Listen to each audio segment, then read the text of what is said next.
បាទសួស្តីបងប្អូនអរគ្នាថ្ងៃនេះយើងមករៀនពីមេរៀននៃការ clone content អញ្ចឹងដើម្បី clone content បានខ្ញុំបែងចែកចេញជា2 step ទី1គឺការ clone យកប្រេមឥឡូវយើងមកមើលពីការ clone យកប្រេមអញ្ចឹងឧទាហរណ៍ថាអ្នកគ្នាឃើញ content គេមួយផ្ទុះបាទជាពិសេសនៅខាងអាមេរិកអី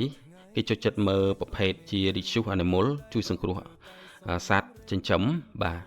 អូខេអញ្ចឹងឥឡូវខ្ញុំរើសយកវីដេអូមួយណាមួយមក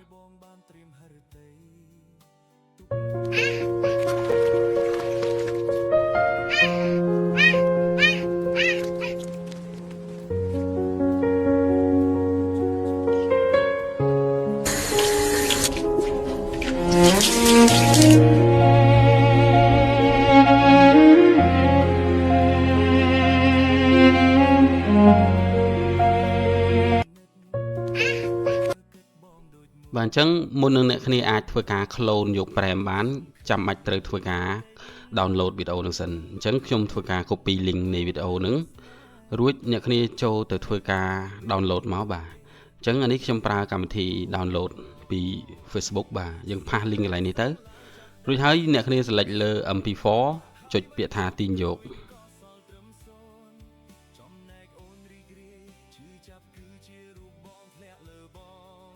បាទបន្ទាប់ពីអ្នកគ្នាធ្វើការ download វីដេអូនឹងហើយអ្នកគ្នាត្រូវ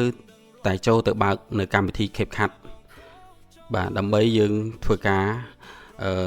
ទាញយកប្រេមវាអញ្ចឹងបើកហើយអ្នកគ្នា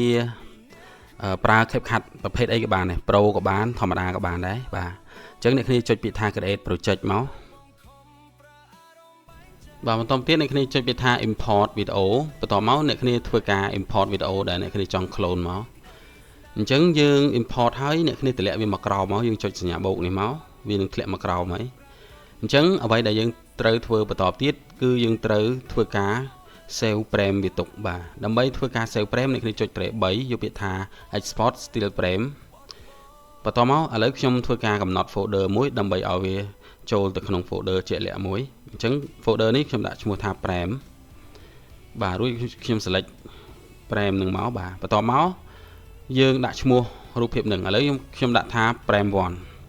1រួចខ្ញុំចុចពាក្យថា export បាទអញ្ចឹងវានឹងធ្វើការ export ហើយអូខេយើងធ្វើការ export frame រួចហើយយើងចុចមើលវីដេអូនឹងទៀតបាទអញ្ចឹង frame វគ្គ clear កន្លែងណាដែលយើងចង់ធ្វើការ text frame អូខេអញ្ចឹងយើងមើលតាមនឹងមកបាទអញ្ចឹងនៅក្នុងវីដេអូមួយវាមានឈុតឆាកឯឈុតមួយចេញមនុស្សឈុតមួយចេញសត្វអីចឹងណាបាទ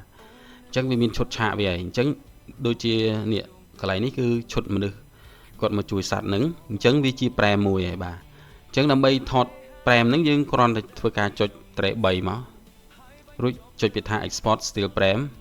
រួចយើងធ្វើការ rename មកឥឡូវខ្ញុំដាក់ថា frame 2អញ្ចឹងយើងចុច export មកគឺវារក្សាទុកហើយ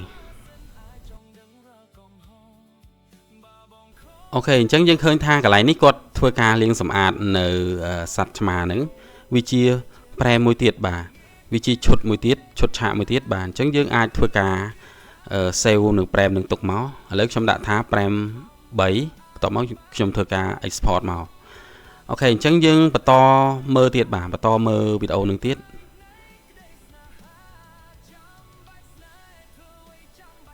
បាទអញ្ចឹងវាចូលឈុតឆាកមួយទៀតគឺគាត់ដាក់ចំណីឲ្យឆ្មាអញ្ចឹងវាក៏ជាប្រែមមួយទៀតដែរអញ្ចឹងយើងមើលអញ្ចឹងយើងចំណាំប្រែមវាអញ្ចឹងបាទអញ្ចឹងអ្នកគ្នាចុចត្រេ3មក export still frame យើងដាក់មកប្រែមទី4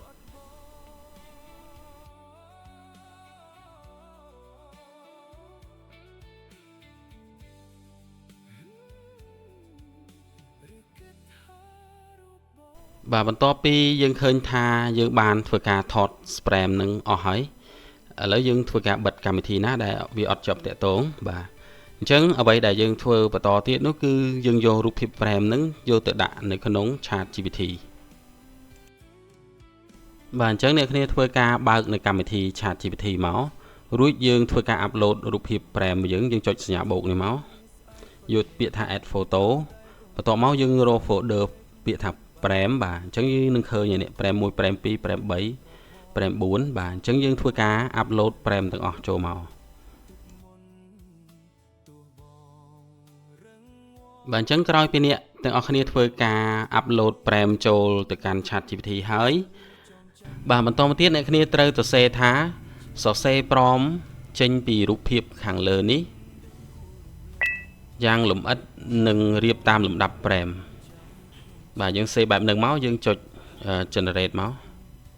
បាទបន្តមកទៀត Chat GPT នឹងធ្វើការទាញយកព្រមចេញពីរូបភាពរបស់យើងបាទអញ្ចឹងវារៀបតាមលំដាប់មានប្រេម1ប្រេម2ប្រេម3ប្រេម4ជាដើមបាទអញ្ចឹងយើងចង់បានព្រមចេញពីប្រេមនេះដើម្បីអីបាទយើងចង់បានព្រមចេញពីប្រេមនេះដើម្បីយើងយកព្រមនេះទៅបង្កើតរូបភាពថ្មីមួយទៀតដើម្បីឲ្យរូបភាពនឹងបានកម្រិត HD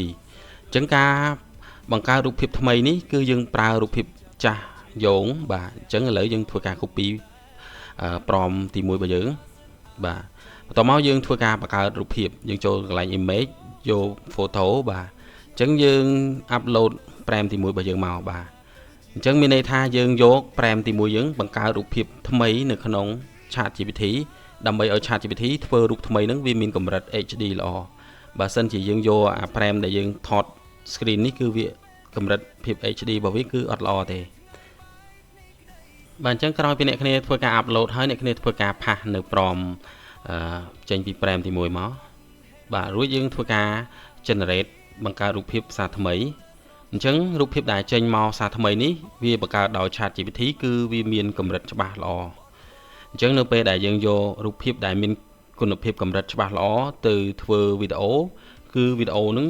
ចេញមកក៏វាច្បាស់ល្អដែរវាទៅតាមរូបភាពរបស់យើងណា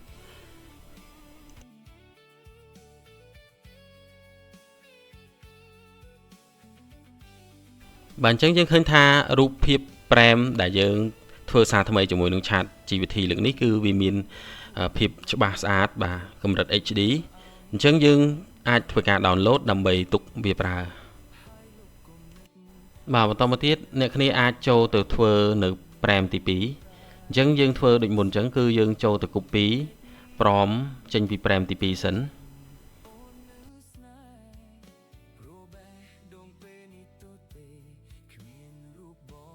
មកយើងចុចនៅកន្លែង more ចុចកន្លែង image នេះបាទអញ្ចឹងយើង upload ប្រេមទី2របស់យើងចូលមករួចហើយយើងផាសព្រមដែលទាញចេញពីប្រេមទី2នឹងមក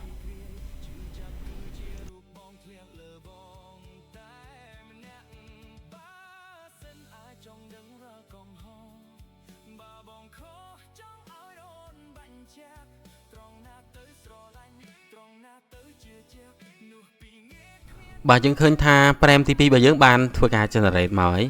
អញ្ចឹងវាច្បាស់ល្អសម្រាប់ Chat GPT អ្នកធ្វើម្ដងទៀតក៏ប៉ុន្តែរូបភាពនេះវាដូចនឹងរូបភាពនៅក្នុងវីដេអូដើមគេពេកអញ្ចឹងយើងអាចបដូរពណ៌ color ដូចជាបដូរពណ៌អាវអីបានយើងគ្រាន់តែចុចនៅលើរូបភាពនឹងហើយយើងធ្វើការសរសេរបន្ថែមនៅកន្លែងនេះបាទអញ្ចឹងឥឡូវនេះខ្ញុំនឹងបន្ថែមឲ្យពណ៌អាវនឹងបដូរទៅជាពណ៌លឿង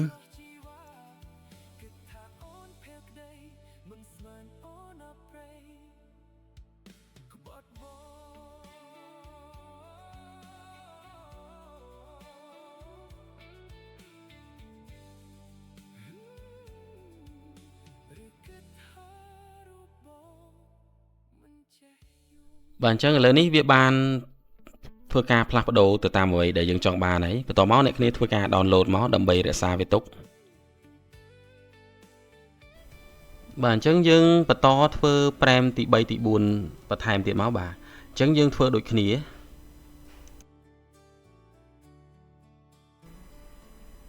បាទអញ្ចឹងឥឡូវនេះខ្ញុំបានធ្វើដល់ប្រេមទី4ហើយក៏បានធ្វើការបដូរនៅកៅអៅពណ៌លឿងវិញអញ្ចឹងយើងមានវិធីមួយទៀតដើម្បីកុំឲ្យខាតពេកក្នុងការកែពណ៌កៅអៅនឹងម្ដងមួយបាទអញ្ចឹងយើងអាចធ្វើសរុបបានគឺយើងចូលទៅកន្លែងដែលយើង generate ព្រមមិញមកបាទយើងចុចសញ្ញាប៊ិចអញ្ចឹងនៅកន្លែងនេះអ្នកគ្នាត្រូវតាដាក់ឲ្យគ្រប់សេចក្តីមកអញ្ចឹងយើងដាក់មកបដូរពណ៌អាវរបស់គាត់នឹងទៅជាពណ៌អីអញ្ចឹងណាបាទឬក៏បដូរនៅសัตว์ឆ្មានឹងទៅជាសัตว์ឆ្កែអីក៏បានដែរវាអាស្រ័យទៅលើការចង់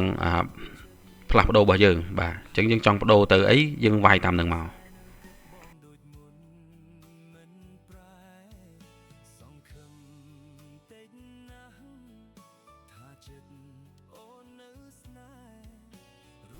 បាទអញ្ចឹង ChatGPT នឹងធ្វើព្រមសារថ្មីដោយព្រមនេះវាមានលក្ខណៈបដូរទៅតាមអ្វីដែលយើងកំណត់បាទអញ្ចឹងព្រមនេះគឺខ្ញុំកំណត់ឲ្យបរិះហ្នឹងពាក់អាវពណ៌លឿងបាទអញ្ចឹងឥឡូវយើងសាកចូលទៅបង្កើត image សារថ្មីមកយើងដាក់ frame ទី2បាទរួចយើងផាសព្រម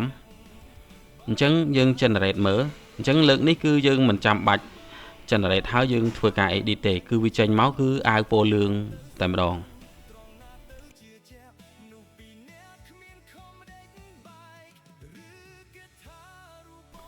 បាទអញ្ចឹងយើងឃើញទេអានេះវាជាការ edit រួមសរុបតែម្ដងអញ្ចឹងយើងអានេះជាមេរៀននៃការ clone យក frame អញ្ចឹងមេរៀនក្រោយអ្នកគ្នានឹងបានរៀនពីការ generate វីដេអូម្ដងបាទអញ្ចឹងយើងចាំជួបគ្នានៅមេរៀនក្រោយមួយទៀតគឺរបៀបនៃការ generate វីដេអូក៏ដូចជាយើងកាត់បញ្ចូលគ្នាបាទ